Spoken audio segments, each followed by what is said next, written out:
तुम गांव के लोग ना कभी नहीं सुधरोगे, अनपढ़ के अनपढ़ और जाहिल के जाहिल ही रहोगे। अरे विदेश में जाकर देखो, आजकल खेत में नई नई सब्जियां उगाई जा रही हैं।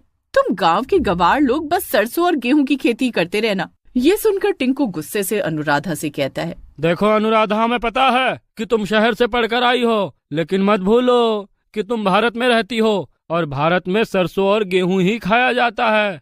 अगर तुम्हारे अंदर इतना ही ज्ञान भरा है तो तुम अपने पिता के खेत में ही कोई अलग सब्जी क्यों नहीं उगा लेती।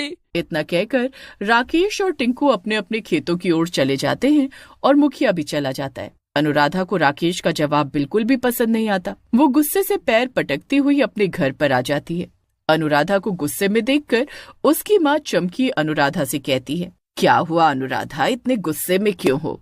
ये गांव के अनपढ़ जाहिल गवार लोग पता नहीं अपने आप को क्या समझते हैं। तभी वहाँ पर अनुराधा के पिता सुखी आ जाते हैं और गुस्से से अपनी बेटी अनुराधा से बोलता है, अनुराधा, तुम्हें गांव के लोगों को अनपढ़ और जाहिल कहने का कोई अधिकार नहीं है। तुम खेती के बारे में जानती क्या हो? देखिए पिताजी, मैं एक शहर से पढ़कर आई हूँ। रहा सवाल खेती के बारे में जानने का, तो अब मैं खेत में वो उगाकर दिखाऊंगी जिसकी कोई कल्पना भी नहीं कर सकता। इतना बोलकर अनुराधा वहाँ से चली जाती है। उस दिन के बाद अनुराधा गहरी सोच में डूब जाती है कि आखिर खेत में ऐसा क्या उगाया जाए जिससे उसका नाम हो जाए। कुछ दिन बाद अनुराधा के दिमाग में एक विचार आता है और वो अपने आप से कहती है, हाँ, अगर खेत में बर्गर उगाए जाए तो फिर मेरा पूरे वर्ल्ड में नाम हो जाएगा।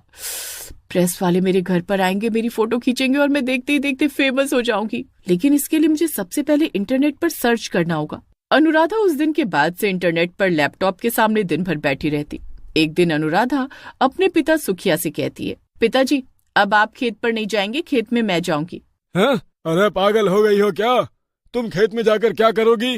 पिताजी, मैं खेत में बर्गर को उगाऊंगी और सारी दुनिया को चौंका दूंगी। इतना बोलकर अनुराधा अपने घर से बाहर निकल जाती है। अनुराधा कुछ दूर जाती है कि तभी उसे गांव के युवक लल्लन और बिल्लू मिल जाते हैं। लल्लन और बिल्लू अक्सर अनुराधा को पढ़ाई देवी कहकर चिढ़ाते थे। लल्लन अनुराधा को देखकर हंसते हुए कहता है, अरे क्या हुआ पढ़ाई देवी, इतने गुस्से में क्यों नजर आ रही हो? अनुराधा गुस्से से कहती है, तुम गवार गांव वालों को लगता है कि खेत में केवल सरसों और गेहूं ही उगाया जा सकता है, लेकिन मैं खेत में बर्गर उगाकर दिखाऊंगी। लगता है ज्यादा पढ़ाई करके तुम्हारा दिमाग खिसक गया है पढ़ाई देवी। अरे मैंने सुना था शहर में पढ़ने वालों का दिमाग खराब हो जाता है, लेकिन आज देख भी लिया। अरे पढ़ाई देवी, खेत में बर्गर नहीं उगते, लेकिन मैं उगाकर दिखाऊंगी। इतना कहकर अनुराधा सीधे गांव में बर्गर की दुकान पर जाती है और दुकानदार से बहुत सारे बर्गर देने को कहती है। हाँ, इतने सारे बर्गर तुम अकेले तो नहीं खा सकती, क्या घर में कोई मेहमान आए हैं? नहीं,